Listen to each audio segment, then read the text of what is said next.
అమెరికాలోని మిస్సౌరీ రాష్ట్రంలో ఘోర విషాదకర ఘటన చోటు చేసుకుంది. అక్కడ జరిగిన ఘోర విమాన ప్రమాదంలో 11 మంది స్కై డ్రైవర్లు, ఒక పైలట్ సహా మొత్తం 12 మంది దుర్మరణం పాలయ్యారు.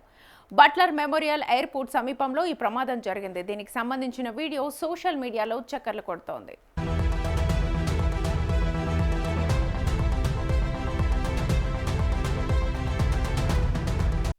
స్కై డైవింగ్ కోసం ప్రయాణికులను తీసుకెళ్తున్న Pacific Aerospace P750L single engine turboprop విమానం టేకాఫ్ అయిన కొద్ది క్షణాల్లోనే సమస్యలను ఎదుర్కొంది. విమానం అవసరమైన ఎత్తుకు చేరుకోకముందే అకస్మాత్తుగా ఎడమ వైపు తిరిగింది. అనంతరం రన్వేకు సుమారు 300 గజాల దూరంలో నేలపై కుప్పకూలి మంటల్లో చిక్కుకుంది. విమానాన్ని నిర్వహిస్తున్న స్కై డ్రైవ్ కాన్సాస్ సిటీ సంస్థ ఒక ప్రకటనలో ప్రమాదంలో ఉన్న 12 మంది మరణించినట్లుగా ధృవీకరించింది.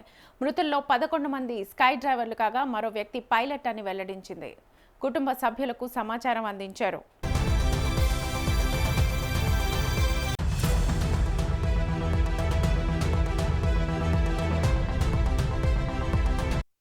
సమాచారం అందించిన తర్వాతే మృతుల పేర్లను విడుదల చేస్తామని అధికారులు తెలిపారు. ఈ ప్రమాదాన్ని పలువురు కుటుంబ సభ్యులు తమ కళ్ల ముందే చూసినట్లుగా beats county Sharif Chad Anderson తెలిపారు. ప్రమాదం జరిగిన వెంటనే పోలీసులు, అగ్నిమాపక సిబ్బంది, అత్యవసర సేవల బృందాలు ఘటనా స్థలానికి చేరుకుని సహాయక చర్యల్ని చేపట్టాయి. అయితే విమానం పూర్తిగా మంటల్లో చిక్కుకోవడంతో ఎవరూ ప్రాణాలతో బయటపడలేదు.